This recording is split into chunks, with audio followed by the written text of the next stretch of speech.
Bismillahirrahmanirrahim. Hello and welcome to program Insight in News. And dear viewers, Pakistan is in a war with Afghanistan, as announced by Pakistani Defense Minister in a statement on X.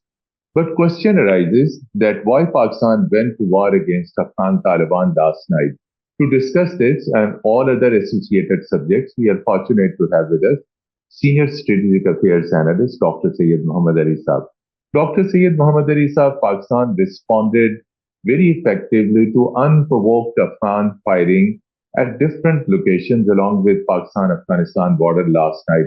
Pakistan gave a befitting response, and according to initial reports, there have been a number of casualties on Afghan Taliban side. But question arises, why Pakistan went for such huge response and war against Taliban? Mr. Mateen, thank you for having me on your show. I think there are 5 reasons why Pakistan finally decided for the last resort of decisively eliminating all centers of terrorism inside Afghanistan. Number one, you know very well that during the past 3 years, Pakistan spent ample opportunities and time and efforts aimed at convincing the Taliban that in order to develop Afghanistan as a stable, peaceful, responsible country, it must stop support and tolerance for terrorist organizations inside Afghanistan. However, both bilateral and multilateral engagements at high level, at intelligence level, at military level, at political level, at diplomatic level, failed to convince Afghan Taliban that they need to behave responsibly and end their support for terrorism. Secondly, you know very well that in the last few years, Pakistan has become a main target of most terrorist organizations who are Indian proxies, who are operating from Afghan soil, and their intensity, ferocity, and frequency of their attacks has increased dramatically recently. Thirdly, you know that these terrorist outfits also claimed responsibility, including Daesh, including TTP, of these attacks against civilian peaceful Pakistanis during the holy month of Ramadan. And fourthly, I think Pakistan, on a number of occasions, through the facilitation of Qatar, Turkey, and Saudi Arabia, tried to convince Afghan Taliban that they should take action on their own inside their territory against terrorism, and Pakistan can help them. But after exhausting all these 4 levels of efforts, Pakistan continued to bear the brunt of these terrorist attacks. I think it was an unfortunate but necessary final option to exercise the internationally lawful right of self-defense and carefully launch precision strikes against terror outfits, their bases, their training camps, from where these attacks are being planned, launched, facilitated, and supported. So that is how I see the current ongoing campaign by Pakistan to eliminate not just terrorism from Afghanistan, but help Afghan people also recover from being a hostage of these terrorist organizations. Dr. Syed Mohammad Ali Saab, security sources are sharing some updates regarding certain achievements made by Pakistani security forces that mean some of the important brigade headquarters, some of the core headquarters of Afghan Taliban have been destroyed. So what are the details? How many heavy losses and damages inflicted to Afghan Taliban? Do you have some details? And viewers would like to listen from. I think Afghan Taliban had a serious strategic miscalculation because basically they are a militant organization who definitely proved effective against foreign occupying forces. But once they came to power, they are under the false impression that they can attack and fight the Muslim world's leading power, which is Pakistan, which recently humbled the world's 4th largest military, India, within few hours. So at the conventional realm, there is no match. So it was very irresponsible on their part to carry out large scale cross border attacks on our posts last night during the holy month of Ramadan, which were, as you rightly pointed out, unprovoked and unilateral attacks. So Pakistan was forced to retaliate and silence the guns which are being used by Afghan Taliban through a very effective, very swift, and very hard hitting response. And this response is based on the role played by our border security forces, our armed forces, our army, which is using artillery and also armored forces, including tanks, to carefully target the Afghan posts. And thirdly, we are also relying on precision strikes by use of air power against those ammunition depots and training camps which are used to carry out terrorist attacks against Pakistan. So I hope these response and retaliatory actions will convince Afghanistan that between terrorists and Pakistan, they should choose Pakistan and rather than try to work as a proxy of India and not only harm Pakistan but harm itself. Pakistan is targeting terrorist safe havens inside in Afghanistan, and Indian Foreign Ministry is condemning Pakistan's strike. What does this mean? Is India is upset over destruction and targeting of terrorist outfits in Afghanistan by Pakistan? Indeed, I think there are two aspects. Firstly, the Indian condemnation for Pakistan's lawful, retaliatory, and careful action and support for Taliban provides ample and compelling evidence that it supports Afghan Taliban and terrorists, not just financially and militarily, but also diplomatically. But it is also very tragic because Afghan Taliban should also realize that they are being sponsored, armed, and supported by India only as a proxy. India has not recognized Afghan Taliban as the legitimate government of Afghan people. So they should understand that they are being used by India as a rented militant organization against Pakistan, and even India is not willing to give them legitimacy and diplomatic recognition. That is the second aspect.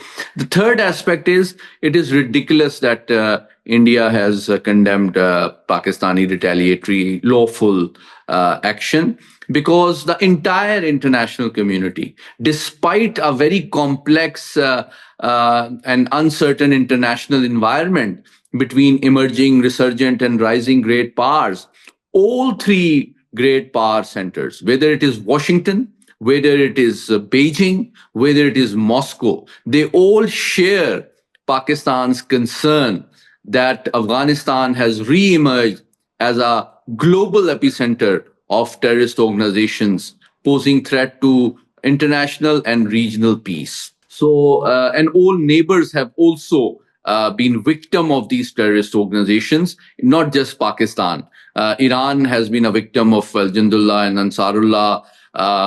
China is a victim of ETIM. Central Asian countries are a victim of IMU and Daesh, whereas Western countries have also, and Moscow have been targeted by Daesh. And you remember very well that the deadly Bondi Beach attack was also carried out by two individuals of Indian origin who were linked with Daesh. And an Afghan citizen carried out a deadly attack against U.S. National Guards in Washington, D.C. Recently.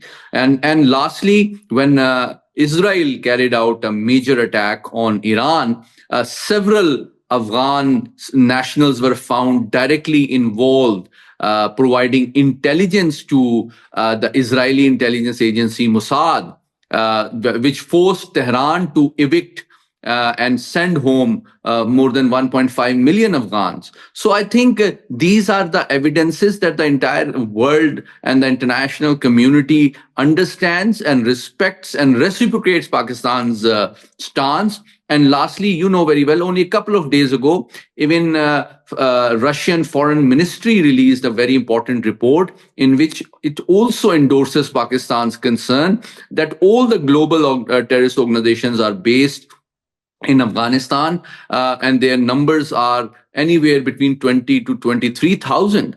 So I think the Indian irresponsible and fake narrative is exposing its own sympathy and support for terrorism in Afghanistan and leading to diplomatic isolation of India. How long this military operation by Pakistan will continue?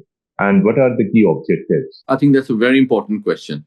I think the objectives of Pakistan are very clear. That is to eliminate those bases of terrorist organizations which are directly involved in carrying out, supporting, facilitating, and planning terrorist attacks inside Pakistan. So Pakistan wants to take down the capacity of these terrorist organizations as a strategic objective. And I think that they have already badly damaged these terrorist organizations' capacity to organize, plan, coordinate, facilitate, train, and support terrorist activities inside Pakistan. So I appreciate Pakistan's vigilance and Pakistani armed forces and intelligence communities' capabilities and professional excellence. Point that how long this will continue entirely depends upon the Afghan Taliban. Because if they realize after today's conflict that its own future stability and security lies in reviewing its policy of supporting, encouraging, facilitating terrorism against Pakistan and other regional countries, it should focus on the rehabilitation and return of the Afghan refugees so that they can resume their lives as peaceful, responsible citizens, rather than serving as a proxy of India, as a militant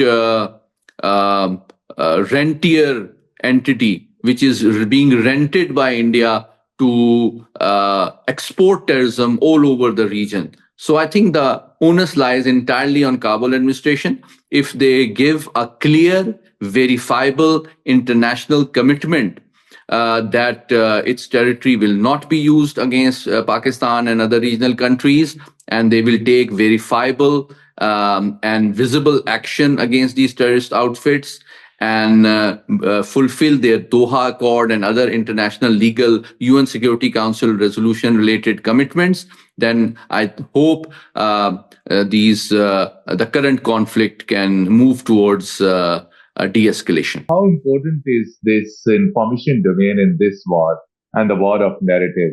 Pakistan is also countering the Afghan propaganda as well. How you see the disinformation campaign from Afghan Taliban, supported by Indians and supported by anti-Pakistan Afghans who live abroad, and also highlight at the same time how the innocent Afghan civilians are viewing this particular conflict? I think it's again a very important question. Three aspects are important. Number one, all those people who have an interest in the current conflict must verifiably check, recheck, and countercheck all the content, particularly being shared on social and digital media from authentic sources.